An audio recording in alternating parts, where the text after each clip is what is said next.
Myself, Dr. Pranali Katre, coordinating today's session with with Dr. Dr. Jagrati Jagrati Patil, ma'am. and Hello. Please go ahead, Dr. Pranali. I would request participants to mute your mic. I am delighted to welcome you all to this much awaited webinar of this Nima Obgy Central webinar series. Before starting our session, I request all the dignitaries and the participants to take a moment for blessing of Lord Dhanvantari.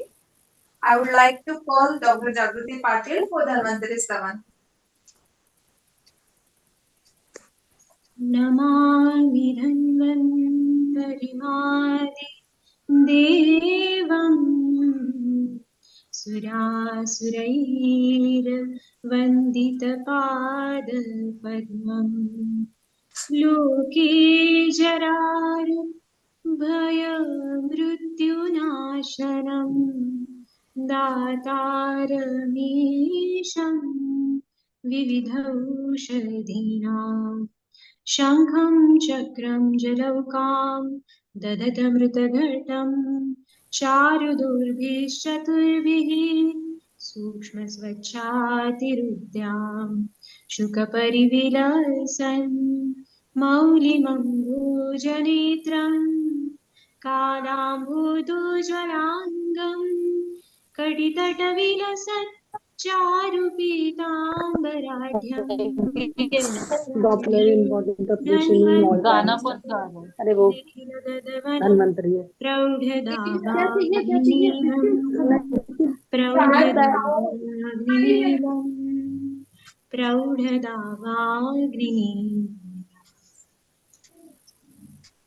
Thank you, Dr. Jagrati. May Lord Dhanvantari Thank you, bless Dr. us all with good health and great success. Now let's continue and begin this webinar. On behalf of Nima Obgy Central, I welcome all the dignitaries and delegates for today's knowledge enhancing session on the topic of Doppler assessment in second and third trimester. First of all, I welcome President of Nima Central, Dr. Ashutosh Kulkarni sir, Secretary of Nima Central, Dr. U.S. Pandey sir, and Treasurer of Nima Central, Dr. Shantilal Sharma sir. Now, I would like to welcome Dr. Kamini Dhiman ma'am, President of Nima Obgy Central, Dr. Priyanka Nakhade ma'am, Secretary of Nima Obgy Central, Dr. Vishnu Bhavne sir, Treasurer of Nima Obgy Central, and Dr. Rajesh Utane sir, Convener of Nima Obgy Central. I would also like to welcome Dr. Suhas Herlekar sir, President of Nima Obgy Maharashtra, Dr. Manoj Gaikwad sir, Secretary Nima Obgy Maharashtra, and Dr. Ajay Raj Bal sir, Treasurer Nima Obgy Maharashtra. Welcome you all. So, before we go any further, let me give you a few instructions that are common for all participants. Please, everyone keep yourself muted during session. If your mic found unmuted or disturbing with speaker's voice, then you will be either kept in waiting room or removed from the session to maintain decorum of the program. If you have any questions, put your questions in the chat box or raise your hand. Now, I would like to brief everyone here about our Nima Obgy agenda. I request all the participants to mute your mic. Now, I would like to brief everyone with our Nima Obgy agenda. Nima Obgy, that is National Integrated Medical Association, Obstetric and Gynecological Society of India, aims to impart education in supporting and protecting the character, status, and interests of the integrated medical profession in general practitioners and practitioners of Srirog and Prasuti Tantra, that is Integrated Obstetric and Gynecology in India. Our aim is to spread knowledge and to foster education in integrated obstetrics and gynecology, including human reproduction, family welfare, study and research in the field of contraception and other allied problems. Nima Obgy is committed to promote services for betterment of health of the community, especially maternal and child health, prevention of ailments and diseases, and the treatment with integrated approach of Indian medicine with modern science. So let us continue with our 34th webinar in this series. As you all know, today's topic of webinar is Doppler assessment in second and third trimester. Doppler assessment of the placental circulation plays an important role in screening for impaired placentation and its complication of preeclampsia, intrauterine growth restriction, and perinatal death. Assessment of fetal circulation is essential in the better understanding of the pathophysiology of a wide range of pathological pregnancies and their clinical management. So we are here to understand detailed knowledge about Doppler assessment in pregnancy. Today we are very lucky to have here with us distinguished clinician Dr. Priya Sahu ma'am. She will guide us through her novel thoughts regarding this topic. So we welcome you ma'am. We are honored to have you with us. It's my pleasure to introduce all of you Dr. Priya Sahu ma'am. Dr. Thank Priya. you, such a warm introduction. Good evening, everyone. I am Dr. Priya Sahu. I am a fetal medicine expert practicing in Nagpur. Uh, the topic which has been given to me is Doppler, its importance in all the trimesters. So, Sorry ma'am. I want to give you just a small introduction. May I? okay, yes. Dr. Priya Sahu, ma'am. She is director of New Bliss Fetal Care Ramdaspet Nagpur. She is working as a consultant at Omega and Icon Hospital Nagpur. She has pursued her MBBS degree from Dr. B.R. Ambedkar Medical College and master degree in OBGY from Rajrajeshwari Medical College and Hospital Bangalore. She has completed fellowship in fetal medicine under Dr. Pratima Radhakrishnan at Bangalore Fetal Medicine Center. She has certified for NT-scan, anomaly scan, Doppler scan by FMF UK. She also certified in advanced ultrasound and invasive procedure from Chikitsa Ultrasound Training Center, Mumbai. She is member of Maharashtra Fetal Medicine Society. She is also member of Nagpur Obstetric and Gynecological Society. She is a part of various teaching programs and also work as assistant professor. She is invited regularly as a guest speaker at various regional and national conferences.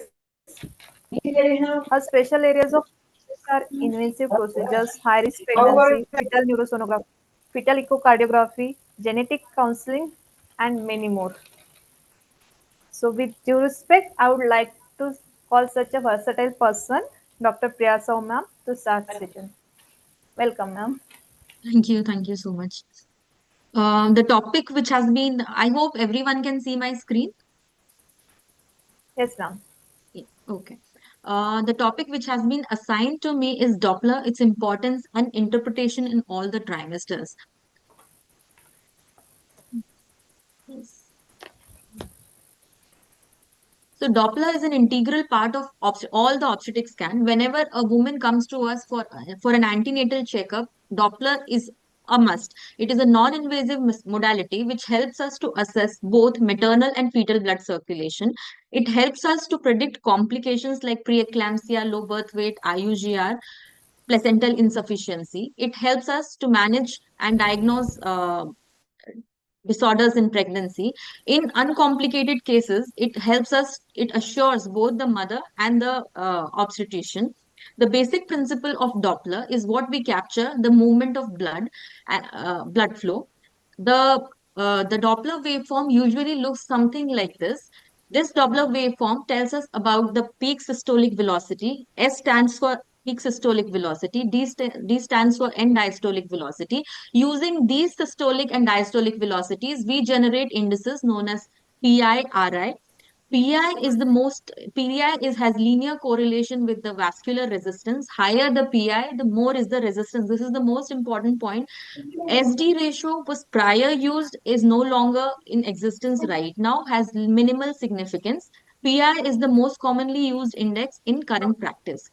Coming to the flow imaging modalities, that's the screen shows the panel on the ultrasound machine where we can see there is color flow, spectral or pulse wave Doppler, power or energy Doppler. The CF stands here for the color flow, PD stands for the pulse power Doppler, and pulse PW stands for the power or pulse wave Doppler. What are the basics required of the basic equipment required in order to evaluate the fetoplacental circulation? The equipment, the machine should be enabled with color flow, pulse wave Doppler. There should be on-screen display of pulse repetition frequency. Ultrasound frequency should be displayed in megahertz. There is something called as mechanical index, thermal index, which should be displayed on the ultrasound screen. There should be a software which must be able to estimate the peak systolic volume and diastolic velocity and calculate the Doppler indices like PI, RI, and SD. Pulse wave Doppler, how to optimize is the best recordings are obtained when there is absence of fetal breathing and absence of any body movement. Also, you can ask for a temporary maternal breath hold to get optimal measurements of the Doppler. There should be optimal insonation. There should be wide Doppler gate. What is the role of Doppler trimester wise? First trimester, it is very important to rule out any preeclampsia, to rule out aneuploidies, to rule out congenital anomalies. Second trimester, preeclampsia and congenital anomalies. I will get into the detail of it later. Third trimester, mainly Doppler is used for IUGR. What are the routinely imaged vessels or what are the vessels of our interest? In first trimester, ductus venosus, tricuspid valve, uterine artery are our vessels of interest. Second trimester, uterine artery, umbilical artery. Third trimester, umbilical artery, MCA, and the uterine artery.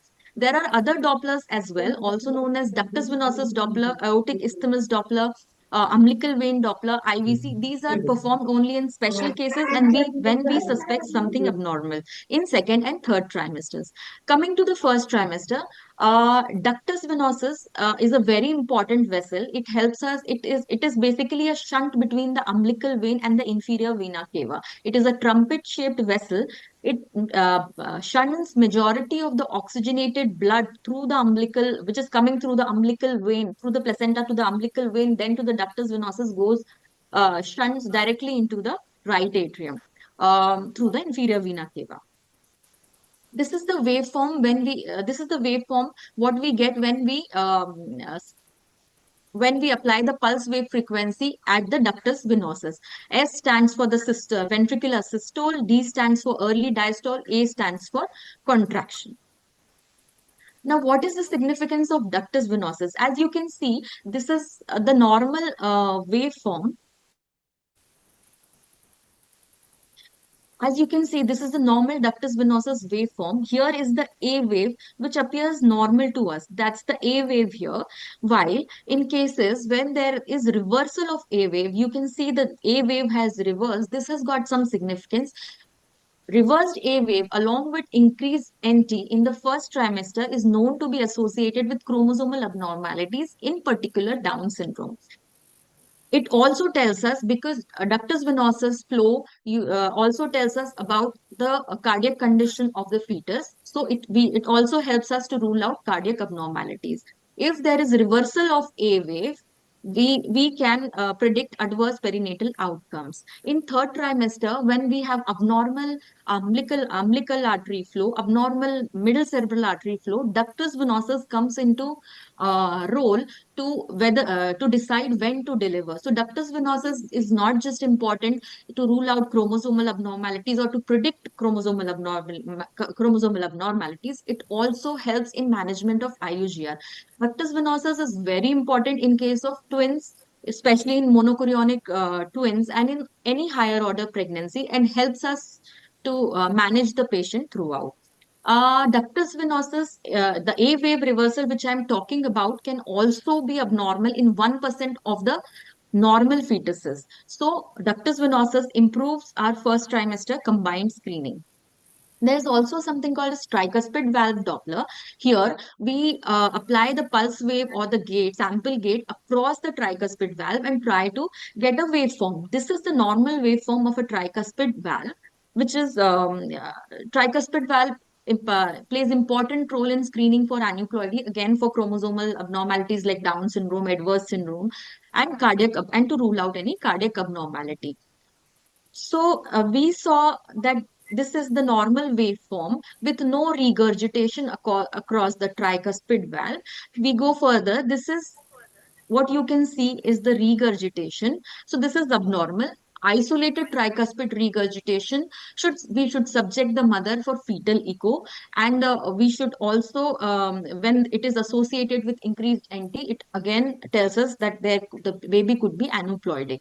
So again, both ductus venosus and tricuspid valve Doppler, it improves the performance of first trimester combined screening.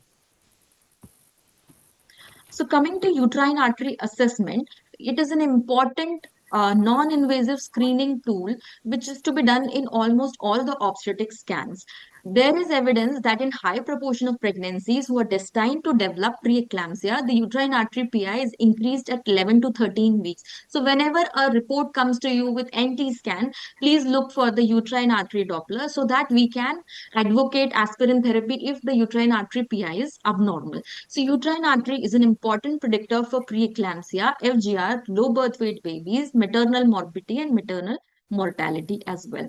So coming to the uterine vasculature, uterine artery is usually in the earlier gestation is a high resistant vessel. As you can see, the trophoblastic invasion of the uterine arteries is yet to happen in the first trimester. So we can see a notch, which is also known as the physiological notch, which is always seen in first trimester, and it is normal.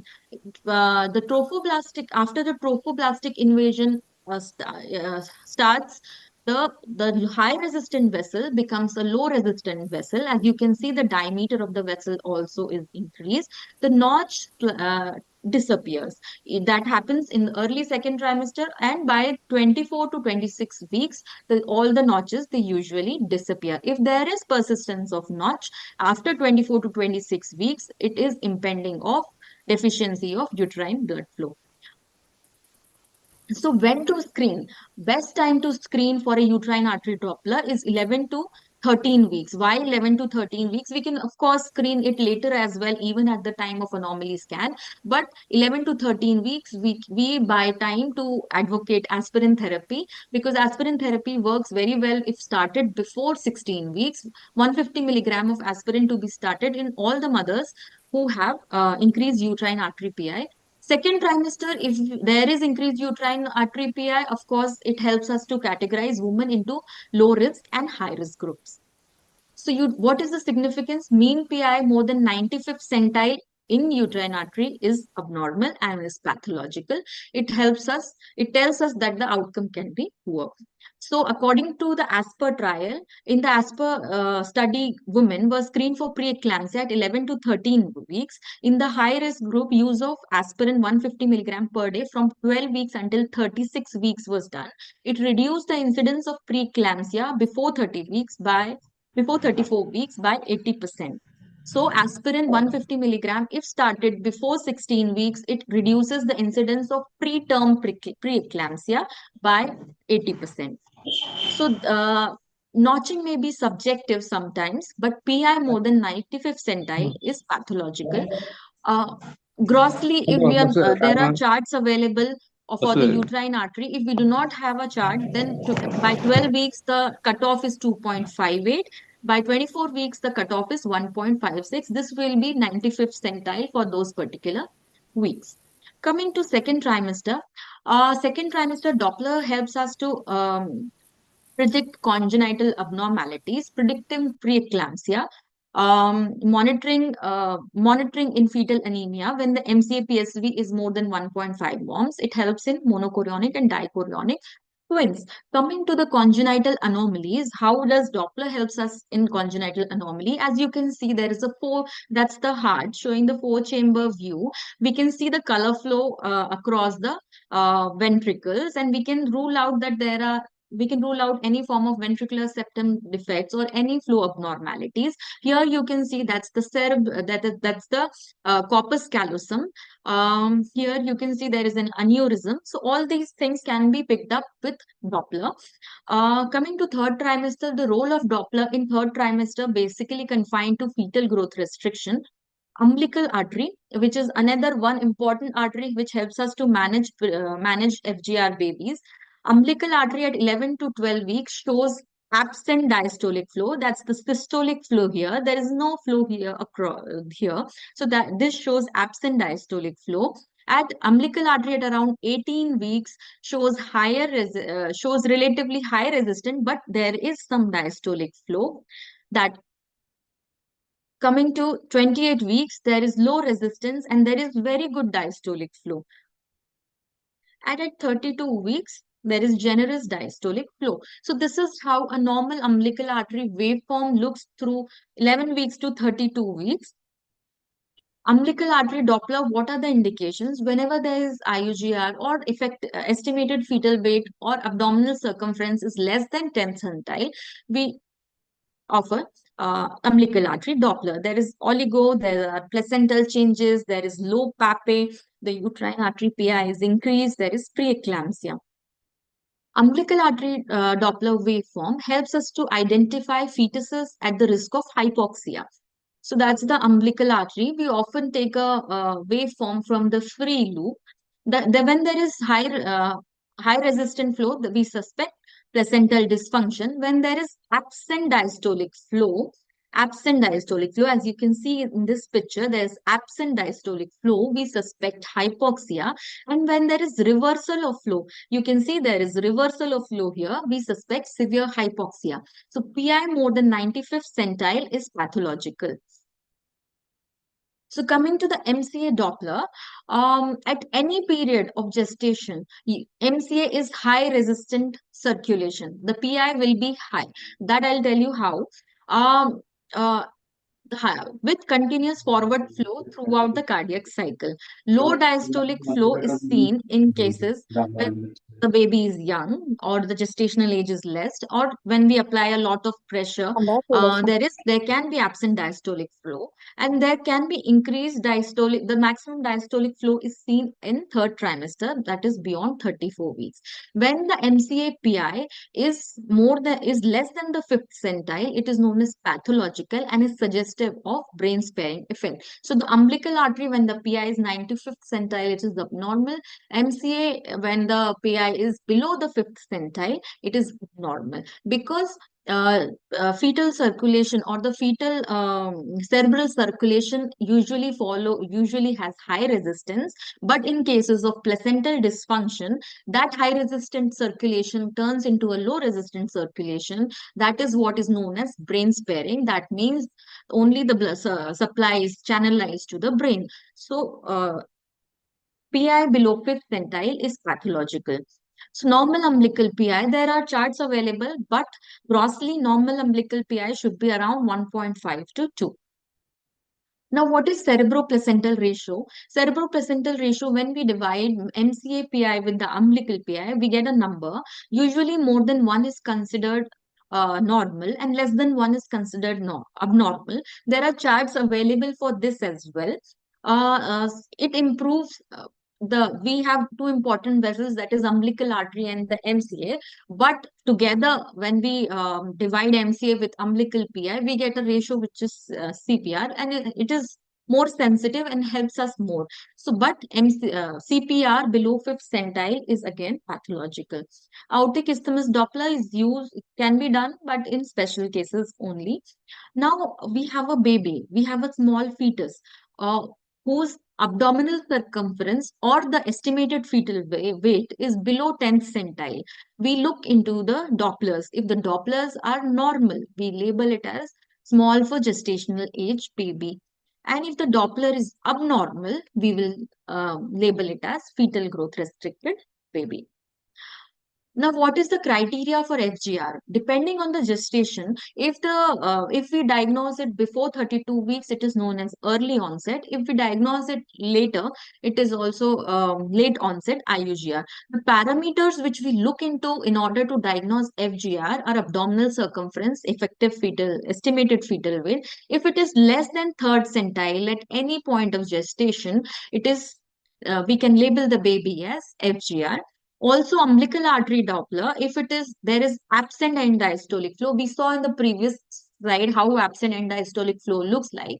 So if it is absent end diastolic flow, we label the baby as FGR baby.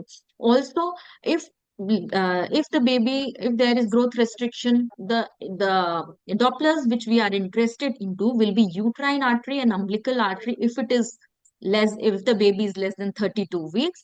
If it is more than 32 weeks, we will look into the CPR, MCA, and the umbilical artery. So these are the criteria. Basically, if the abdominal circumference and the effective fetal weight is less than third centile, we label it as IUGR. Early onset IUGR, comprises of 20 to 30% of all the FGRs. Late onset, 7 to 80% of all the FGRs. Prematurity is the major concern in early onset FGR, while in late onset, it is not so. They are usually 50% of the times associated with preeclampsia, and least sometimes around 10% of the times late onset is associated with preeclampsia. Placental insufficiency is more in case of early onset, and there is chronic hypoxia. Usually the baby is immature and they have higher tolerance to hypoxia. These babies with early onset IUGR have high mortality and high morbidity ratio. However, late onset FGR, there is lower mortality, but the long-term outcome can be poor. So there are some Barcelona protocols which tells us about if there is mild placental disease and severe placental disease with hypoxia, if there is low suspicion of acidosis or high suspicion of acidosis. So coming to these Barcelona protocols of how to monitor a pregnancy with IUGR.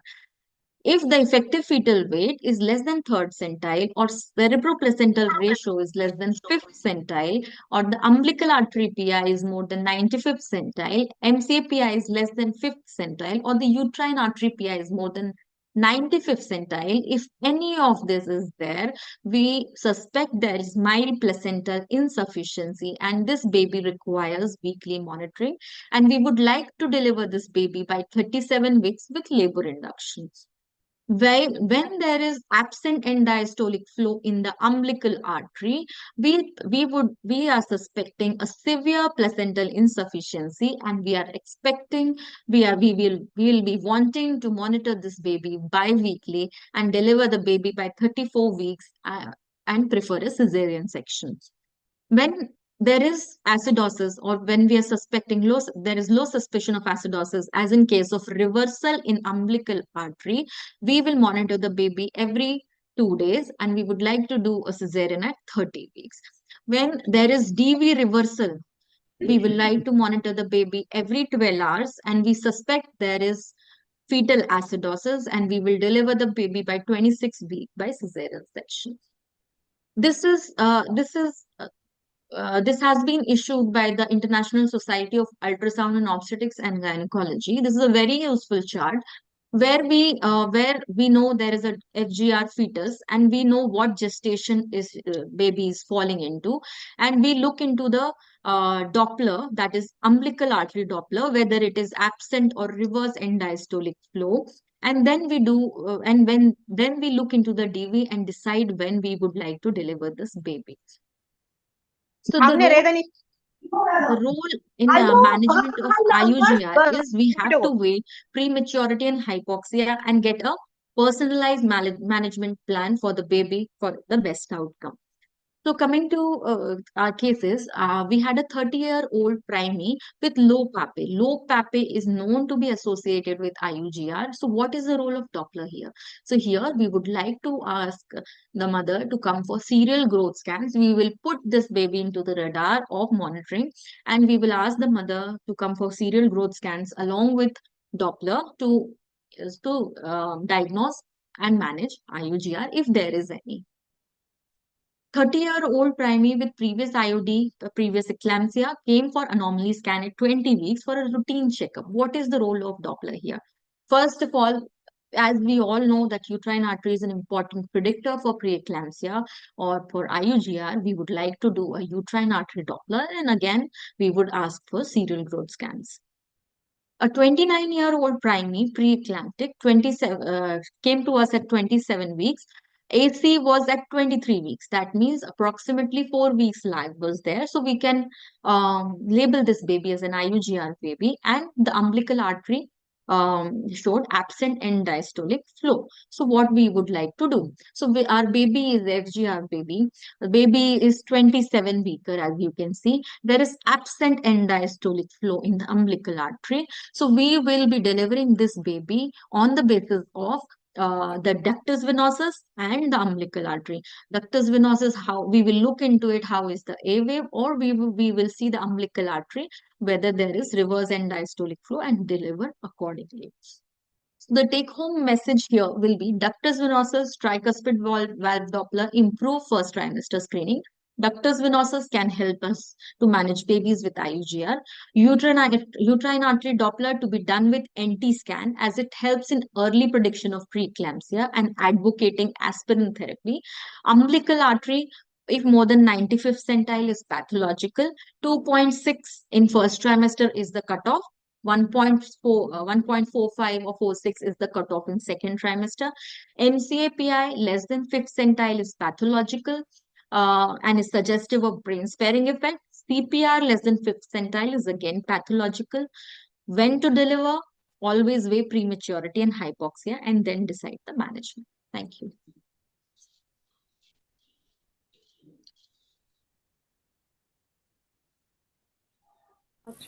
Ma'am? Yeah, yes. Any questions from the audience? Yeah, ma'am. Thank you so much for this wonderful and very informative session. You explained this new topic so nicely to us. Now, what I would like to call Dr. Jagrati Patil, ma'am, to take further question and answer session. Thank you, Dr. Brunali. Dr. Taj.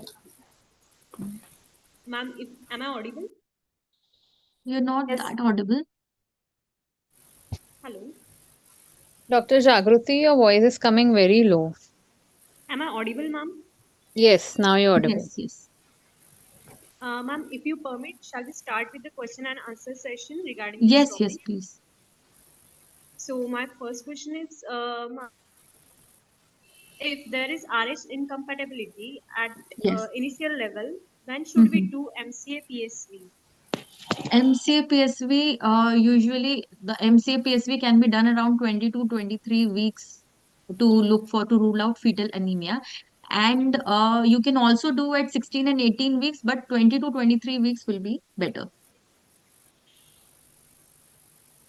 Okay, thank you, ma'am. I request all the participants, if you have any query or question, please put your question in the chat box. Ma'am, the second question is, can fetal stroke be diagnosed through the Doppler, and what is its significance? Can Fetal stroke. fetal stroke, cardiac asystole, Yes. or cardiac arrhythmias. Um, Yes, we not really, but of course the baby might do well. We can might do bad, like some baby might develop hydrops, or baby might have some other signs or some cardiac abnormality, some regurgitation somewhere. So we can suspect. We cannot diagnose it actually. Okay, ma'am. Uh, the next question is, what is the alarming PI value of umbilical artery at each trimester? Means very dangerous value. Okay, there are charts available for each trimester. What happens? Usually one point. Usually, what happens? When you put the reading in the chart, there are also calculators available for each gestation. It is different.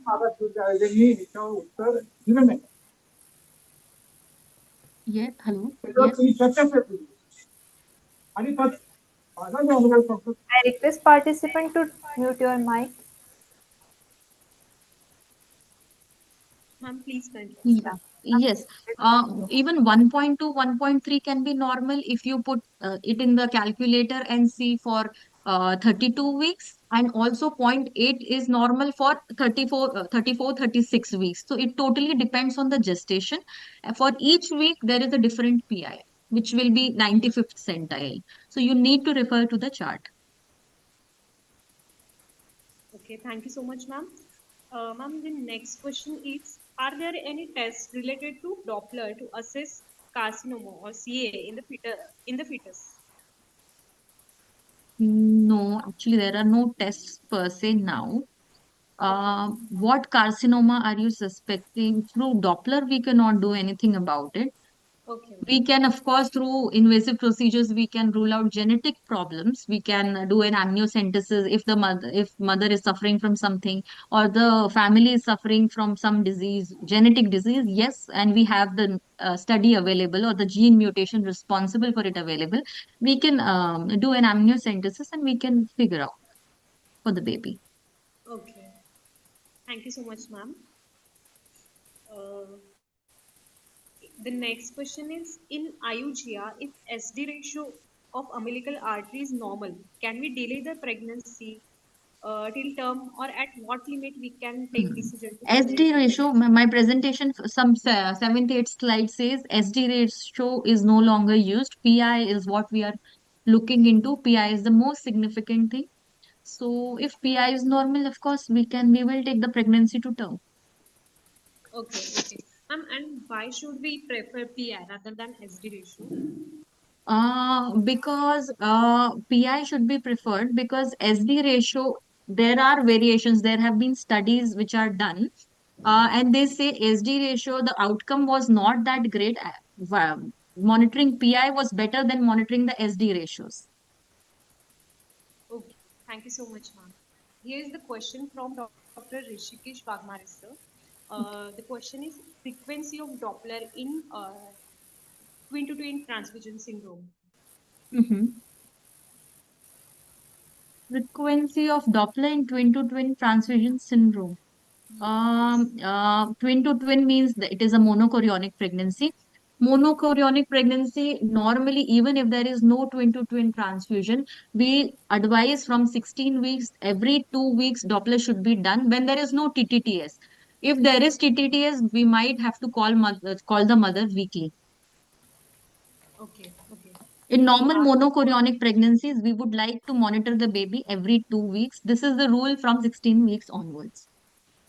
okay.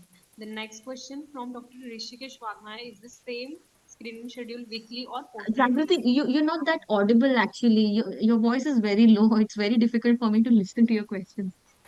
Hello, ma'am. Am I audible? Yeah, yeah, Ma'am, your yeah, voice better, is better. too low.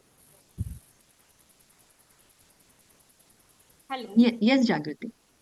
Yes. Is it clear? Yes, yes, Yes. The next question from Dr. Rishikesh Wagmare, sir, is the same that you have answered already. The screening will be fortnightly or weekly. yes. I think you have answered this question. Now, the next question is how do we judge fetal anemia through MCA flow pattern? Okay, fetal anemia through MCA. MCA Doppler, usually we have calculators to calculate fetal anemia. When we do MCA Doppler, it tells us about the peak systolic velocity. So if we put that peak systolic velocity in our calculator and the gestational age, and if it is more than 1.5 moms, we suspect that there is fetal anemia. But usually the cutoff, usually the peak systolic volume is considered to be, velocity is considered to be 60. If it is more than 60, we consider it abnormal and we are highly suspicious of anemia. There are calculators available in Fetal Medicine Foundation website where we put the gestational age and we put the PSV of the baby or the MCA PSV. And it should, if it is more than 1.5 moms, we are suspecting anemia. Okay, thank you so much, ma'am. Here is the question from Dr. Smita. Uh, as you have explained about studies done with EcoSpring, when should we choose injection low molecular weight heparin and when tablet EcoSpring? Low molecular weight heparin always works better. And of course, you can, once the patient is with BOH or any other autoimmune or any condition, immune condition we are suspecting, we can start low molecular weight heparin as soon as the mother is, we get to know she's pregnant. And of course, low molecular weight heparin will be better. Okay. Thank you so much, ma'am. The next question is from Dr. Pooja Pandey. If CPR changes from 1% to 1 percentile to 5th percentile at different scans in the couple of days. Then how to decide what CPR to rely on, or Okay. is it that CPR is something, the MCAPI is something which changes sometimes it, even if you apply a lot of pressure. So it happens that once first centile, if it is fifth centile now, then also it is alarming. And we have to look to the umbilical flow. How is the umbilical flow? How is the diastolic flow? If CPR is non-reliable, umbilical artery, we can look into the umbilical artery, whether there is absent diastolic flow, whether there is just increased PI. We can look into the DV if you feel that this CPR is unreliable. okay? Thank you so much, ma'am. Whether it is first centile or fifth centile, of course, it is the baby has come into the higher risk zone and should be monitored. Okay, ma'am. Ma'am, the next question is, while assessing MCA, which normally has higher impedance, generally indices of resistance in MCA are low in association with fetal compromise, overlap with lower part of normal limit in many small fetuses. So how can we differentiate and recognize the deteriorating situation? Jagrati, I really can't hear you. I really can't hear you. Is it audible, ma'am? It's audible, but the You are volume is audible, very low. but yes, volume is very less, Jagruti. Is it clear, ma'am? Is it loud It's and clear? clear, but it's not loud. Hmm. Okay. Uh, I tried, ma'am. I will try. Generally, indices of resistance in MCA are low in association with fetal compromise, Correct. overlap with lower part of normal limit in many small fetuses. So, Okay. how can we differentiate and recognize the deteriorating situation? How can we will look into the ductus venosus. Okay. We will look into the umbilical artery. Agreed. It is less than the fifth centiles. MCAPI is baby is IUGR. MCAPI is less than fifth centile. Agreed. CPR. We have CPR. We have umbilical artery. We will look into it because CPR again is telling us the status of both umbilical and the MCA. So we will look into that. Okay. Okay, ma'am. Thank you so much, ma'am. The next question is from Dr. Swati Ahire. If mean uterine RT-PI is at 3 at 12 weeks, what should be the management?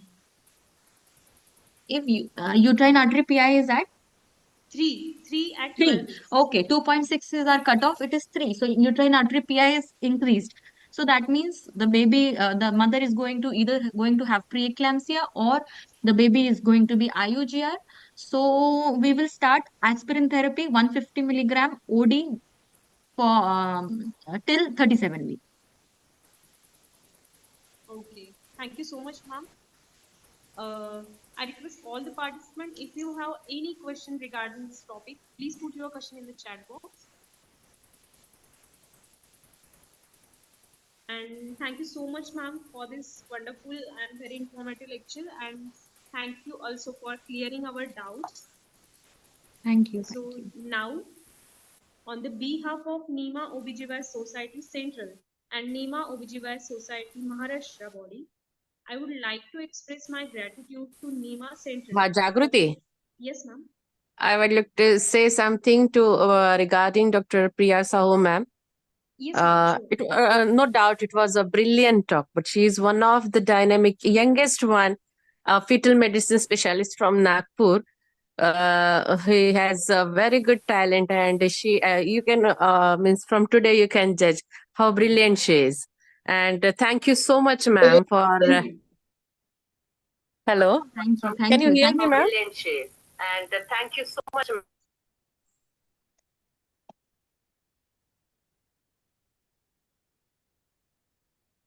Hello. Ma'am, your voice is not audible.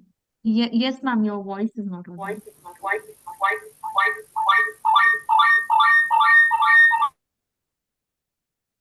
Hello, Hello.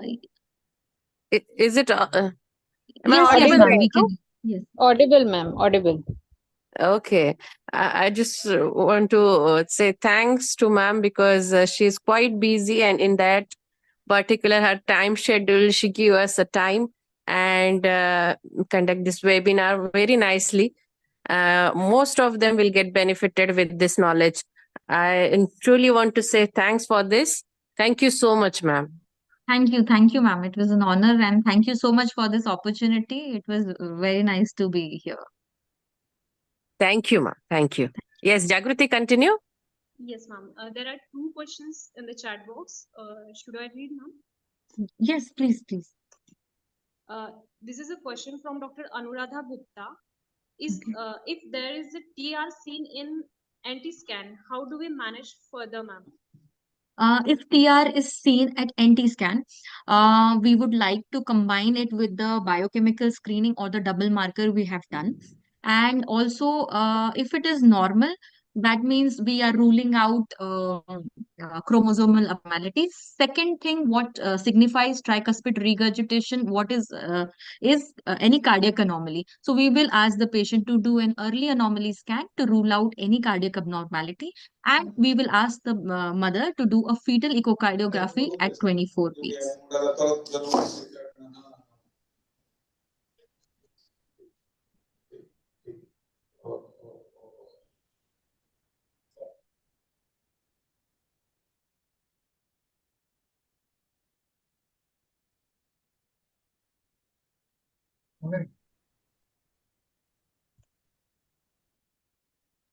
Hello. Yes, Jagrati. Yes, Ma'am, yes. the next question is from Dr. Pooja Pandey. Does it happens that indices change from high risk value to low risk within a day? Is it scanning error? Yes, it can happen. Grossly, it does not happen, but sometimes it may happen, depending on the sleep cycle or activity of the baby. But once we found it to be abnormal, we would like to keep the baby in radar, and we would like to repeat the Doppler again. Okay, thank you so much, ma'am. So, if any participant have any question or query, please put your question in the chat box. The question is from Pooja Pandey, ma'am. Okay. After how many days should we repeat the scanning? After how many days? How abnormal is the Doppler first thing? Whether it is MCAPI, which is abnormal, whether it is umbilical, which is abnormal, what is the CPR? I mentioned a chart towards the end, if you've seen. So you can go accordingly. How abnormal is the Doppler will tell us how frequent we should do. Okay, ma'am. Thank you so much. The next question is from Dr. Brunali. How much difference between right and left MCA-PI is normal? How much difference between right and Left MCA-PI is normal. right and left MCAPI is normal. Uterine or MCAPI? What are you talking about? We usually take one measurement of the middle cerebral artery. Okay. She had She must be mentioned. talking about the left and right PI. Yes, yes, uterine. It does not matter. The mean PI should be normal. I am talking about the mean PI. I've given the cutoffs of the mean PI of uterine artery. Okay. Thank you so much, ma'am. Does anyone have any further questions?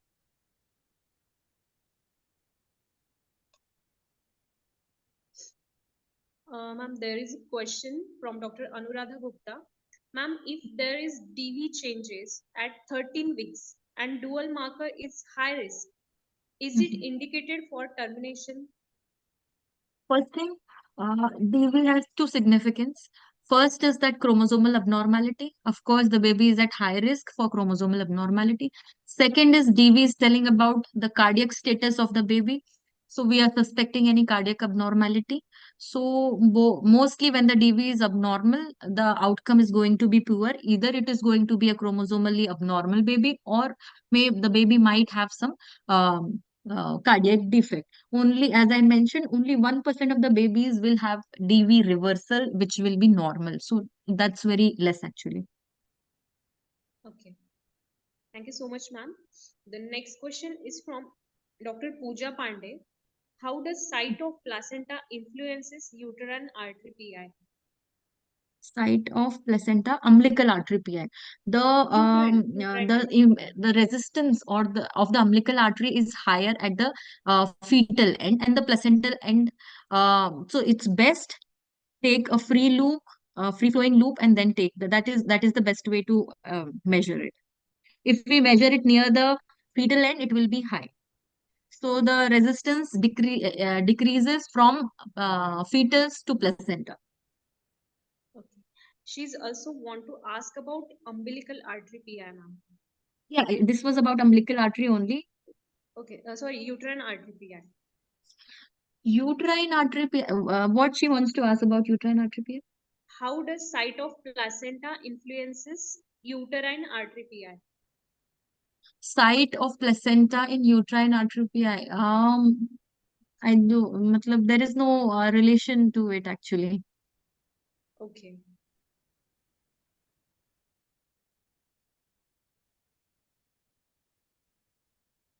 So is there any further question? Or should we go for the vote of thanks?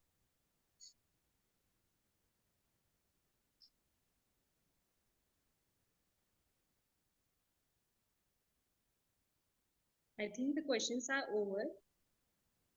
So I go with the vote of thanks.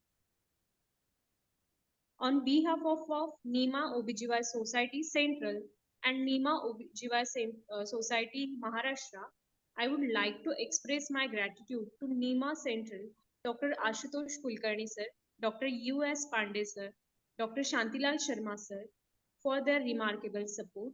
I extend my gratitude to our Nima Obgy Central President, Dr. Kamini Dhiman ma'am, Secretary Dr. Priyanka Nakde ma'am, Treasurer Dr. Vishnu Bhavne sir, Convener Dr. Rajesh Utne sir, for supporting and guiding us to conduct today's webinar. I would also like to thank and extend my gratitude to our eminent speaker, Dr. Priya Sahu ma'am, who took time from her busy schedule and delivered very knowledgeable and wonderful session and also cleared our all the doubts. I would further like to extend my gratitude to our Nima OBGY Maharashtra President, Dr. Suhas Herlekar sir, Secretary Dr. Manoj Gaikwad sir, Treasurer Dr. Ajay Raj Bal sir, for their support to conduct today's webinar. I would also like to thank Dr. Girish Daga sir, Dr. Arpita Shah ma'am for all their help and technical support. And last but not the least, I would like to thank from the bottom of my heart to all the delegates for their participation and presence. Without them, this webinar would not have been possible and succeeded. And now, with due permission of all the dignitaries, I am concluding today's webinar. Thank you all for attending and hope you have learned and gained great knowledge from today's speaker. Thank you. Thank you, Dr. Brunali. Thank you so much. Thank you, ma'am.